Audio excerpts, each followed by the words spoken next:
नमस्कार, मैं doctor RP Sonkar, associate professor मनोविज्ञान विभाग, वसंत कन्या महाविद्यालय, काशी हिंदू विश्वविद्यालय। एक बार फिर आप सभी सम्मानित अभिभावकों और प्रिय विद्यार्थियों का हार्दिक स्वागत और अभिनंदन करता हूं। प्रिय विद्यार्थियों, आज के वीडियो में मैं CUET UG एडमिशन से संबंधित विस्तार से आपसे बात करूंगा। साथ ही साथ मैं BHU में होने वाले UG एडमिशन जो CUET के थ्रू हो रहा है, इसके बारे में विस्तार से बताऊंगा। यूजी एडमिशन से संबंधित लेटेस्ट अपडेट्स क्या है, इस पर भी मैं आपसे बात करूंगा।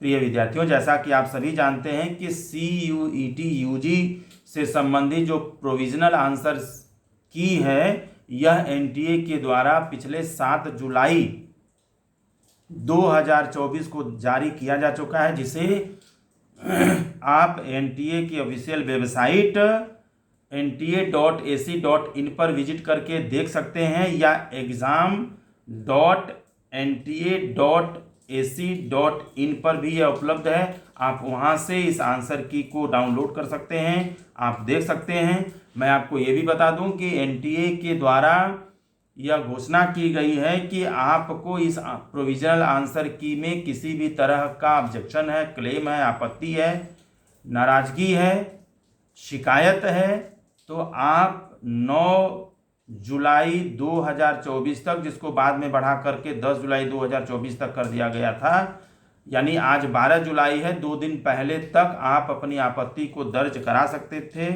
यह बात अलग है कि आज 12 है और 3 दिन तक बीत चुका है और NTA के द्वारा इस पर आगे का कोई भी किसी भी तरह का नोटिफिकेशन अभी जारी नहीं किया गया। और साथ ही साथ मैं आपको ये भी बता दूं कि अभी तक जो फाइनल आंसर की है, यह न तो घोषित किया गया है, न तो घोषित किए जाने का कोई डेट NTA के ऑफिशियल वेबसाइट पर उपलब्ध है। प्रिय विद्यार्थियों, मैं आपको यहाँ बता दूं कि फाइनल जो आंसर की है या रिजल्ट है, इसके 15 जुलाई के आसपास जारी होने की संभावना है। मैं बार बार कह रहा हूं कि संभावना है। इससे संबंधित कोई नोटिफिकेशन अभी जारी नहीं किया गया है, क्योंकि इस पर तैयारी NTA के द्वारा चल रही है। इससे संबंधित जो सूचना है वह जल्द ही NTA के ऑफिशियल वेबसाइट पर जारी कर दिया जाएगा। आप इसके लिए NTA के ऑफिशियल वेबसाइट exam.nta.ac.in/CUET UG पर जा सकते हैं, डाउनलोड कर सकते हैं, इस रिजल्ट को देख सकते हैं। मैं आपको एक बात जरूर याद दिलाना चाहूँगा कि 29 मई तक UG के अलग अलग कोर्सेज के जो प्रवेश परीक्षाएं थी वह आयोजित की गई थी, जिसमें 14 लाख से भी ज़्यादा बच्चों ने रजिस्ट्रेशन किया था, जबकि 30 जून 2024 को इसके रिजल्ट की आने की संभावना थी, जैसा कि घोषणा NTA के द्वारा किया गया था।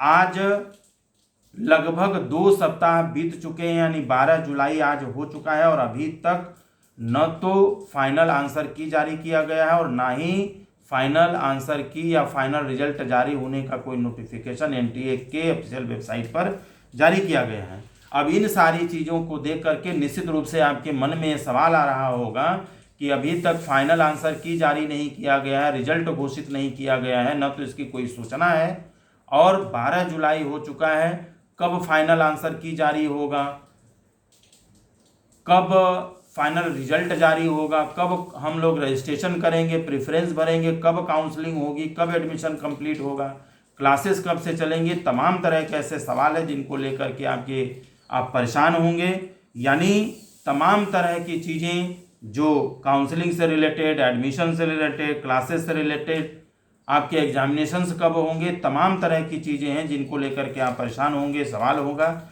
इन्हीं तरह के चीज़ों को लेकर के NTA निश्चित रूप से सोच रहा होगा और जल्द से जल्द फाइनल आंसर की और रिजल्ट जारी करके रजिस्ट्रेशन की प्रक्रिया को कराने के बारे में निश्चित रूप से योजना बना रहा होगा, तैयारी चल रही होगी और जल्द से जल्द इससे संबंधित नोटिफिकेशन जारी होने की संभावना है। क्योंकि पिछले कोरोना काल से अगर देखा जाए तो उसके बाद से ही, यानी 19-20 के बाद से ही जो हमारा सेमेस्टर है वो कहीं ना कहीं असंतुलित हुआ है। और पिछले 3-4 सालों से यह कोशिश की जा रही है कि किस तरीके से हम बीएचयू के सेमेस्टर को, सेशन को संतुलित कर पाएँ, एक सामान्य स्थिति में पहुंचा पाएँ। क्योंकि जो स्थिति है, इस स्थिति से मुझे ऐसा नहीं लगता कि इस बार सेशन को हम बेहतर तरीके से सुधार सकते हैं। क्योंकि पिछले बार से भी अगर एडमिशन की प्रक्रिया को देखा जाए तो पिछले बार से भी इस बार देरी हुआ है, और इस आधार पर हम सेशन के, यूजी के सेशन के सुधार की कल्पना नहीं कर सकते। बीएचयू के इतिहास में इस तरह का मैंने कभी नहीं देखा कि जुलाई चल रहा हो और जुलाई में आंसर की जारी नहीं हुआ हो, रिजल्ट नहीं मालूम हो, काउंसलिंग होने और एडमिशन होने की बात ही छोड़ दीजिए। तो निश्चित रूप से बीएचयू के इतिहास में एडमिशन और काउंसलिंग से संबंधित ये पहली बार ऐसा हो रहा है। और साथ ही साथ मैं आपको बता दूं कि कोरोना के बाद से यह पहली बार ऐसा हुआ है कि इस समय, और पिछले बार भी ऐसा हुआ था, कि हम अभी पीजी का एडमिशन भी इस समय हम लोग कर रहे हैं, साथ ही साथ यूजी में फर्स्ट ईयर और सेकेंड ईयर का एग्ज़ाम भी इस समय चल रहा है, और साथ ही साथ 10 जुलाई से क्लासेस भी सेकेंड ईयर, थर्ड ईयर के साथ साथ पीजी फाइनल ईयर की क्लासेस चलने का भी नोटिफिकेशन जारी हो चुका है। यानी ये बीएचयू के इतिहास में पहली बार हुआ है कि एडमिशन की प्रक्रिया तो देर से हुई है, सेशन का इतना असंतुलित होना और एक साथ एडमिशन भी होना, क्लासेस भी होना और परीक्षाएं भी होना, यह शायद अभी तक ऐसा कभी नहीं हुआ था जो इस समय चल रहा है। और मैं आपको यहाँ एक चीज़ ज़रूर बताना चाहूँगा कि एडमिशन के बाद कम से कम 90 दिन यानी 3 महीने की क्लासेस चलनी ज़रूरी होती है, जिसके बाद ही आप एग्ज़ाम दे सकते हैं। क्योंकि आपके कोर्स भी पूरा करना ज़रूरी है, यानी कोर्स पूरा करने के लिए मिनिमम यानी कम से कम 3 महीने या 90 दिन का समय हमें चाहिए। तो एडमिशन की प्रक्रिया अगर बहुत देर होगी तो निश्चित रूप से 3 महीना पढ़ाने में भी समय सारे टीचर्स को चाहिए, आपको भी चाहिए अपनी सिलेबस को समझने के लिए, पढ़ने के लिए, उसके बाद आप परीक्षा दे पाएंगे। तो इस हिसाब से निश्चित रूप से परीक्षा होने में कितना देर होगा इसका अनुमान आप निश्चित रूप से लगा सकते हैं। प्रिय विद्यार्थियों, मैं एक चीज़ आपको यहाँ पे और बताना चाहूँगा कि जैसा कि एनटीए के द्वारा घोषणा की गई थी कि, और कई सारे समाचार पत्रों में भी आप पढ़े होंगे कि बहुत सारे बच्चों ने जो एनटीए के द्वारा CUET यूजी परीक्षा आयोजित की गई थी, उन परीक्षा से संबंधित कई तरह की आपत्ति बहुत सारे बच्चों ने दर्ज की है। और जिन लोगों ने अपना ऑब्जेक्शन या क्लेम या शिकायत या आपत्ति 30 जून 2024 के पहले दर्ज कराई है एग्जामिनेशन में हुए गड़बड़ी को लेकर के, एग्जामिनेशन से संबंधित किसी भी तरह की शिकायत को लेकर के जिन बच्चों ने अपनी शिकायत 30 जून 2024 से पहले दर्ज की है, उन सभी लोगों के शिकायतों पर एनटीए के विशेषज्ञों के टीम के द्वारा छानबीन चल रहा है, उस पर विचार किया जा रहा है, उसको खंगाला जा रहा है। और यदि विद्यार्थियों का ऑब्जेक्शन या आपत्ति सही होती है तो उस कंडीशन में निश्चित रूप से 15 से 20 जुलाई के बीच में जिन जिन विद्यार्थियों की आपत्ति सही पाई जाती है उन विद्यार्थियों को पुनः परीक्षा देने की अनुमति एनटीए के द्वारा दिया जाएगा। हालांकि मुझे ऐसा होते हुए नहीं दिख रहा है या ऐसा होने की संभावना बहुत कम है। एक चीज़ मैं आपको यहाँ ये भी बता दूं कि इससे संबंधित कोई क्लियर नोटिफिकेशन एनटीए के ऑफिशियल वेबसाइट nta.ac.in पर जारी नहीं किया गया है। और अगर ऐसा कोई सूचना नोटिफिकेशन जारी होता है तो आप एनटीए के ऑफिशियल वेबसाइट पर जा कर के इसे देख सकते हैं। यानी विस्तृत जानकारी के लिए आप एनटीए के ऑफिशियल वेबसाइट पर विजिट कर सकते हैं। साथ ही साथ यदि आप को भी कोई आपत्ति है तो निश्चित रूप से आप अपनी आपत्ति को एनटीए के ऑफिशियल वेबसाइट पर भी आप दर्ज करा सकते हैं, या एनटीए द्वारा जारी किया गया मेल आईडी जो CUETUG@gmail.com पर भी आप दर्ज करा सकते हैं, या इसके अलावा दूसरा एक मेल आईडी है जो ug@nta.ac.in पर भी दर्ज करा सकते हैं। निश्चित रूप से आपके प्रश्नों पर विचार एनटीए के द्वारा किया जाएगा।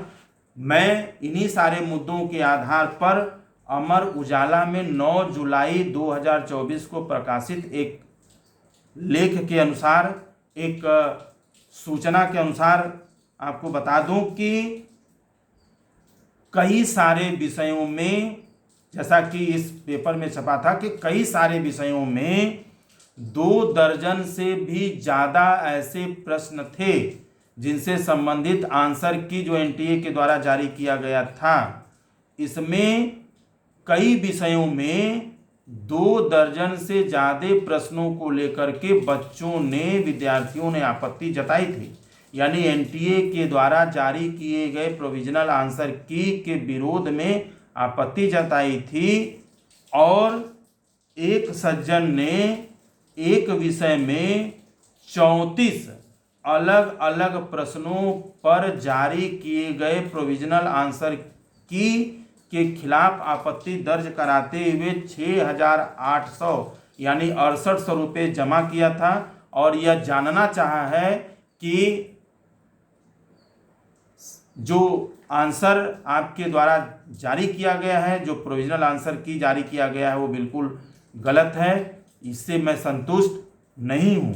और मैं आपको यहाँ ये भी बता दूँ कि इन सज्जन ने 34 अलग अलग प्रश्नों के लिए 6,800 जमा करके अपनी आपत्ति इसलिए दर्ज कराई क्योंकि एनटीए के द्वारा यह साफ साफ बताया गया है कि प्रोविजनल आंसर की जारी होने के बाद आप किसी भी आंसर से संतुष्ट नहीं हैं, आपको आपत्ति है, शिकायत है, तो उस कंडीशन में आप 200 रुपये प्रति प्रश्न के हिसाब से आप अपनी आपत्ति दर्ज करा सकते हैं, जो नॉन रिफंडेबल होगा। इसी हिसाब से 34 प्रश्नों का 200 रुपये प्रति प्रश्न के हिसाब से 6,800 जमा करके इन्होंने इन 34 प्रश्नों के खिलाफ अपनी आपत्ति दर्ज कराई है। अब बड़ा प्रश्न ये है कि इसका समाधान कैसे होगा और कब तक होगा। प्रिय विद्यार्थियों, मैंने सही और वैध जानकारी बताने की कोशिश की है। फिर भी यदि आप विस्तृत जानकारी आप चाहते हैं इससे संबंधित, तो एनटीए की ऑफिशियल वेबसाइट nta.ac.in पर आप विजिट कर सकते हैं। आप जानकारी के लिए अपना मेल, अपना स्टूडेंट पोर्टल भी नियमित रूप से आप खंगाल सकते हैं। कोई सवाल या कोई जानकारी एडमिशन से संबंधित आप चाहते हैं तो कमेंट बॉक्स में लिख सकते हैं, मैं जानकारी देने की पूरी कोशिश करूंगा। और साथ ही साथ CUET UG एडमिशन संबंधित जैसे ही कोई नया अपडेट्स आता है मैं हमेशा की तरह आपके साथ साझा करता रहूँगा। तब तक आप एडमिशन की प्रक्रिया से जुड़े रहें। BHU में यदि एडमिशन चाहते हैं तो BHU के ऑफिशियल वेबसाइट को भी खंगालते रहें। साथ ही साथ एनटीए के ऑफिशियल वेबसाइट पर भी ध्यान रखें। सक्रिय रूप से एडमिशन की प्रक्रिया से जुड़े रहें। आप सभी लोग अपना ख्याल रखें, खुश रहें। आप सभी को एडमिशन की बहुत बहुत शुभकामनाएं।